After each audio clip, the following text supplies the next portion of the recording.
Hello दोस्तों, welcome to my paediatric series. आज से हम पीडियाट्रिक्स की नई सीरीज़ शुरू कर रहे हैं जहाँ पे हम न्यू बॉर्न बेबी की केयर और उसके ग्रोथ एंड डेवलपमेंट से रिलेटेड इश्यूज डिस्कस करेंगे जो कि आपके किसी भी एग्जामिनेशन में हेल्प करेंगे, चाहे वो आपके नर्सिंग के, जनम के, बीएससी नर्सिंग के सेमेस्टर एग्जाम्स हो या फिर आपके किसी कोई भी जितने भी नॉर्सेट वगैरह, केजीएम वगैरह कॉम्पिटिटिव एग्जाम्स हो। ये आई होप ये सीरीज़ आपको हर एक एग्जामिनेशन में डेफिनेटली हेल्प करेगी और आई होप मैं आपको ये चीज़ अच्छे से क्लियर कर पाऊँगी।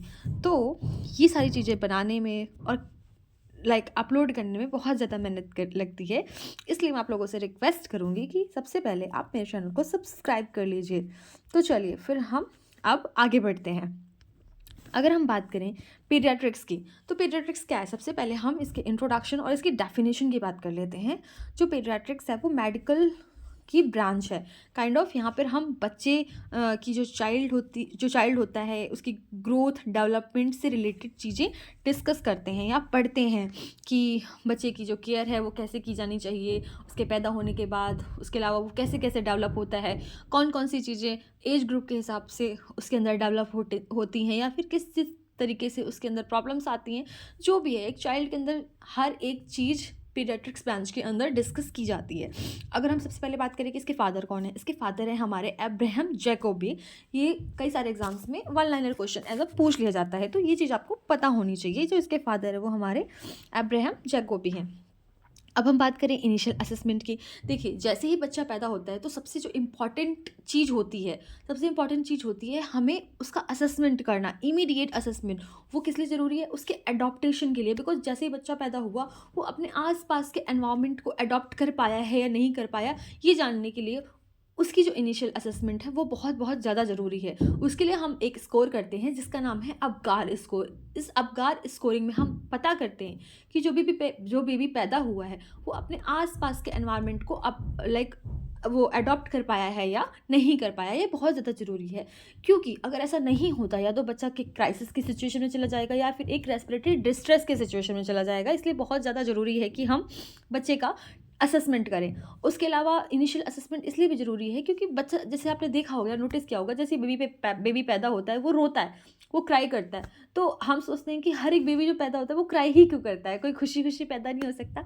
देखिए, खुशी खुशी ज़रूर पैदा हो सकता है बट बेबी नहीं। बेबी खुशी खुशी कभी पैदा नहीं हो सकता, उसका रोना बहुत ज़्यादा ज़रूरी है।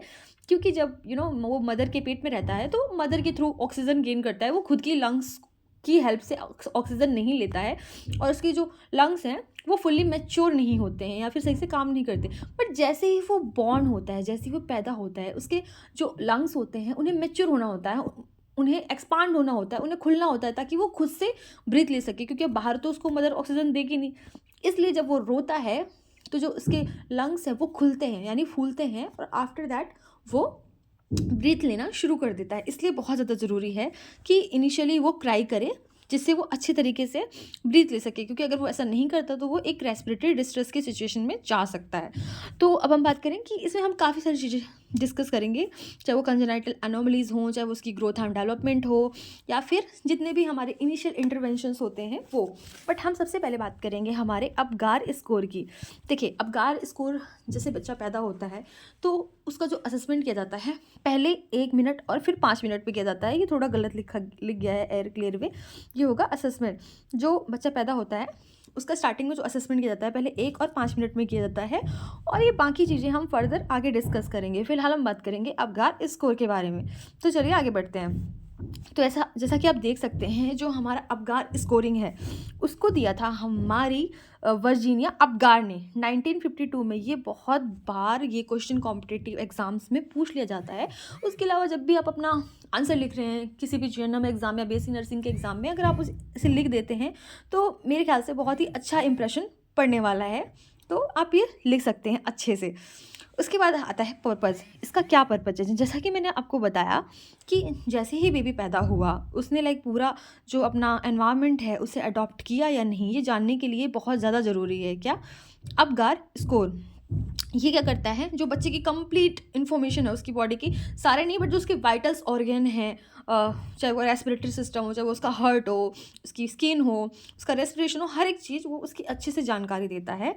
इसलिए इसका जो असेसमेंट करना है वो बहुत ज़्यादा ज़रूरी है। जैसा कि आप देख सकते हैं ये 5 कैटेगरी में डिवाइडेड है।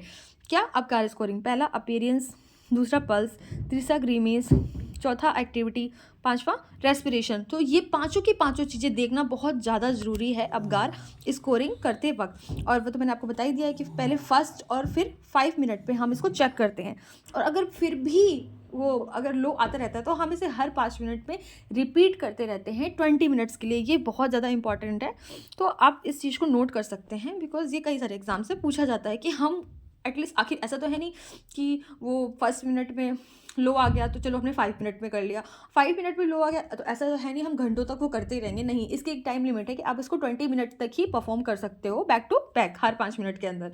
तो ये इसका एक बहुत इंपॉर्टेंट पॉइंट है। तो अब हम आगे बढ़ते हैं। अगर हम आगे बात करें कि आप, सिंपल सी बात है, अब स्कोर है तो इसके अंदर क्राइटेरिया भी होगा कि कितना हम स्कोर दे सकते हैं। तो जैसा कि आप देख सकते हैं कि इसमें जो हम मिनिमम स्कोर है वो 0 देते हैं, और अगर वो मॉडरेट है यानी कि बच्चा ठीक ठाक हल्का फुल्का रिएक्ट कर रहा है, या फिर उसकी जो पल्स है हल्की फुल्की चल रही हैं, तो उसे हम मॉडरेट में काउंट करेंगे और उसको स्कोर 1 देंगे। और अगर सब कुछ सही से काम कर रहा है, सब कुछ नॉर्मली फंक्शन कर रहा है, तो हम उसको 2 स्कोर देंगे।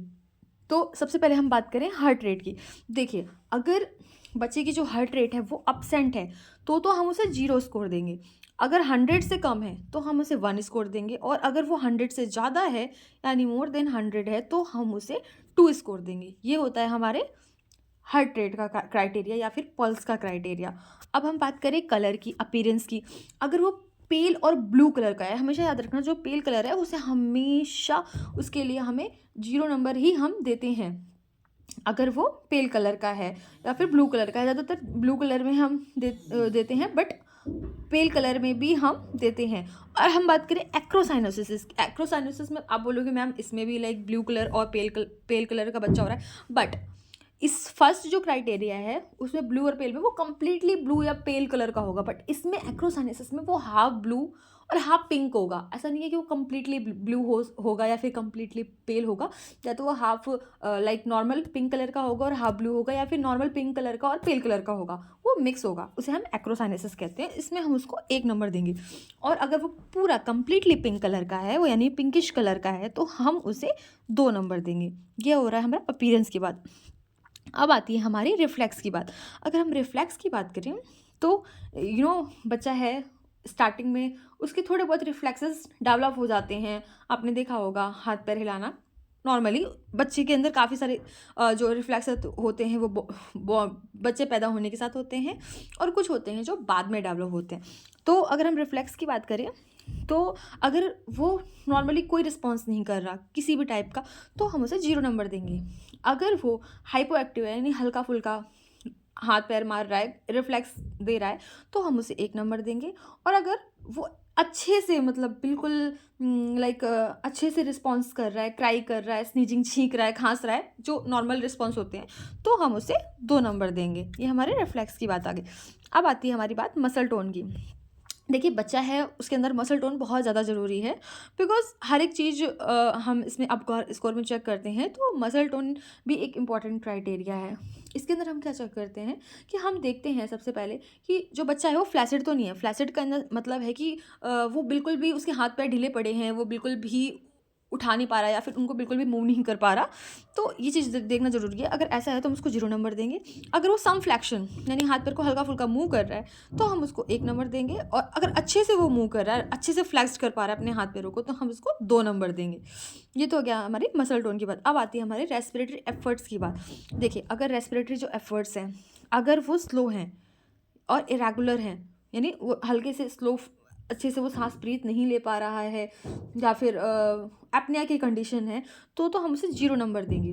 और अगर वो इरेगुलर है, जैसे ले रहा है फिर रुक जा रहा है, फिर ले रहा है फिर रुक जा रहा है, ऐसा करके वो ले पा रहा है, तो हम उसे 1 नंबर देंगे। और अगर रेगुलर है यानी कि अच्छे से सांस ले पा रहा है, तो हम उसे 2 नंबर देंगे। ये तो हो गई हमारी स्कोरिंग की बात।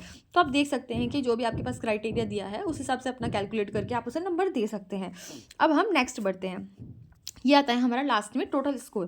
देखिए टोटल स्कोर जानना बहुत ज़्यादा ज़रूरी है, क्योंकि जो बच्चा है इस हिसाब से हम डिसाइड करेंगे कि हमें उसको रिसक्सिटेट करने की ज़रूरत है या नहीं है। देखिए अगर टोटल जो हमारा टोटल स्कोर होता है वो 0 से 10 होता है, अगर वो आता है 0 से 3 यानी उसको सीवियर स्ट्रेस है, हमें उसे तुरंत रिसक्सिटेट करने की ज़रूरत है। रिसक्सिटेशन के अंदर लाइक सीपीआर वगैरह देने की बहुत जल्दी नीड है। अगर उसका जो स्कोर है वो 4 to 6 आ रहा है, यानी हमें मॉडरेट इंटरवेंशन करने की ज़रूरत है। हम उसको थोड़ा बहुत स्टिमुलेशन देंगे, उसके पैर में प्रिक करेंगे, उसको थोड़ा बहुत रब करेंगे, क्या पता वो क्राई कर जाए और नॉर्मल कंडीशन में आ जाए। और अगर उसका जो स्कोर है वो 7 से 10 आ रहा है, तो यानी वो नॉर्मल और गुड कंडीशन में, हमें उसे कुछ भी देने की नीड नहीं है, वो एकदम ठीक है। तो ये हो गए हमारे कुछ इम्पॉर्टेंट क्राइटेरिया या फिर इम्पॉर्टेंट जो हमारे स्कोर से रिलेटेड क्राइटेरिया। तो ये आपका जो अबगार स्कोर है वो यहाँ पे फिनिश होता है। और अगर हम बात करें कि मैं ये जो अपनी सीरीज़ है कंटिन्यू करूँगी, अगर आप लोगों को ये पसंद आई, तो प्लीज़ मेरे चैनल को सब्सक्राइब कर लीजिए, लाइक कीजिए और जितना हो सके इस वीडियो को शेयर कीजिए। इससे मुझे बहुत ज़्यादा हेल्प मिलेगी और मैं ऐसी ही जो सीरीज़ है आपके लिए लाती रहूँगी। For more information subscribe my channel. Thank you so much.